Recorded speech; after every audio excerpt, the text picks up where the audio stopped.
mi Rey. Nadie es como tú, toda mi vida. Hola, ¿qué tal? ¿Cómo estás? Dios te bendiga en esta preciosa hora.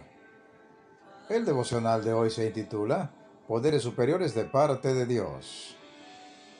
Una aportación de nuestro hermano Marcos Quereques, de Buenos Aires, Argentina, sobre los estudios de diversos teólogos y maestros de la palabra de Dios. Todo mi ser, lo que yo soy, Y nunca una edición seré. especial para YouTube de nuestro hermano Jorge Mario Vidán.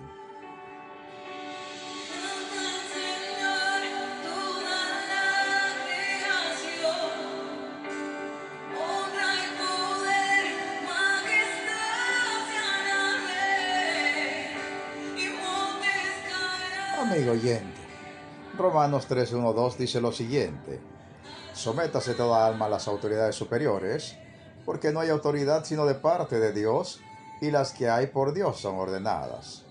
Así que el que se opone a la autoridad, al ordenado por Dios, resiste, y los que resisten acarrean condenación para sí. Comenta John Gill: con los poderes superiores, el apóstol Pablo no se refiere a ángeles, a veces llamados principados y poderes, porque Dios no ha puesto en sujeción a su pueblo bajo la autoridad de los ángeles. Tampoco se refiere con esto a aquellos que están en una posición de autoridad en la iglesia, porque estos no llevan la espada de acero, aunque sí llevan la espada del Evangelio. Pero los magistrados civiles sí están destinados para ello, como sabemos por Tito 3:1, y estos no solo los magistrados supremos, como los presidentes, legisladores o jueces de la nación, sino también los inferiores y subordinados, a esos como aparece a partir de 1 de Pedro 2:13, que se llaman poderes, porque tienen poder y autoridad sobre otros, y tienen derecho a ejercerlo de manera adecuada y en casos adecuados. Y se dice de sus poderes que son superiores o supereminentes porque están establecidos en lugares altos y tienen una dignidad de autoridad superior sobre otros. Las personas que están sujetas a ellos no son solo los cristianos, sino cada alma. No es que las almas de los hombres distintas de sus cuerpos están bajo sujeción a los magistrados civiles. El poder y jurisdicción de los poderes superiores no llega a las almas, a los corazones y a las mentes de los hombres, especialmente en asuntos de fe y conciencia, sino principalmente a las cosas civiles de la vida externa. Pero el significado de cada alma es que cada hombre que tenga un alma, todas las criaturas racionales deberían estar sujetas al gobierno civil. Esto no es más que su servicio razonable y que debería de corazón y con toda su alma actuar alegremente. En resumen, el sentido es que todo hombre debe estar sujeto. Todas las almas son mías, dice Ezequiel 18:4. Es decir, todos me pertenecen. Como aquí cada alma, es decir, todo hombre, todos los individuos de la humanidad, de cualquier sexo, edad, estado o condición, crean o no crean en Dios y respeten o no respeten las leyes de Dios, le pertenecen.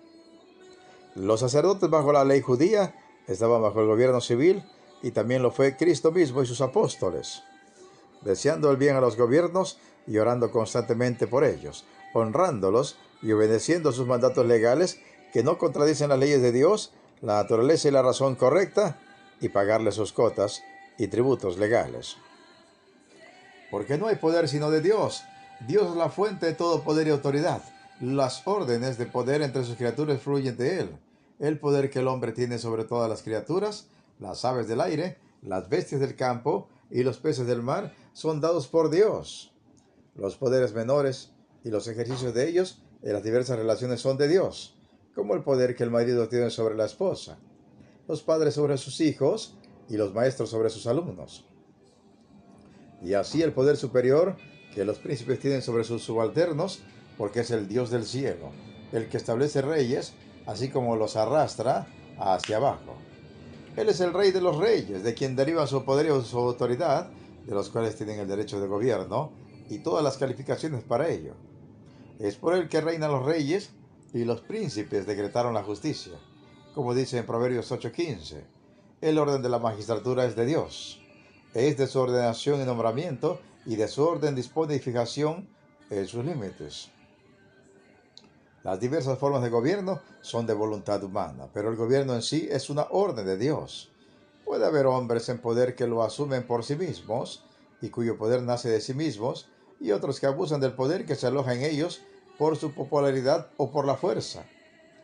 Estos gobiernan con permiso de Dios, pero no con la aprobación y la buena voluntad de Dios.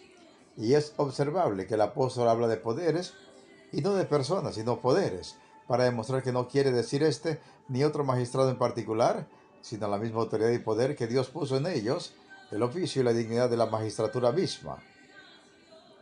Porque puede haber algunas personas quienes pueden usar este oficio o ejercerlo de una manera muy ilegal, que no son de Dios ni están sujetos a los hombres. El apóstol aquí usa el lenguaje y habla los sentimientos de sus compatriotas judíos, que no deberían llamar a los magistrados poderes, porque no estarían reconociendo su poder como venido de Dios, pero que si llegaran a entender que ese poder que tenían venía de Dios, tendrían menos problemas y una mejor voluntad para estarle sujetos. Termino preguntando, amado amigo y hermano, ¿estaremos pues, por obediencia a Dios, sujetos a los poderes superiores puestos por Él? ¿Nos subordinaremos a los poderes puestos por Dios, en independencia de cómo sean las personas que ejercen ese poder en este día y todos los días de nuestra existencia? Meditemos y reflexionemos en la preciosa palabra de Dios y pongamos toda nuestra fe y todas nuestras obras en el Señor Jesucristo. Se despide de ustedes un siervo de Cristo y servidor de todos, Pedro Navarro Cartagena, desde los estudios de grabación de la Iglesia Cristiana La Viña de Jesucristo, ubicada en Progreso, Yucatán, México. ¿Y sabes qué? La mejor noticia: Cristo viene pronto. Preparémonos para volar a casa hasta el reino celestial. Amén, amén y amén.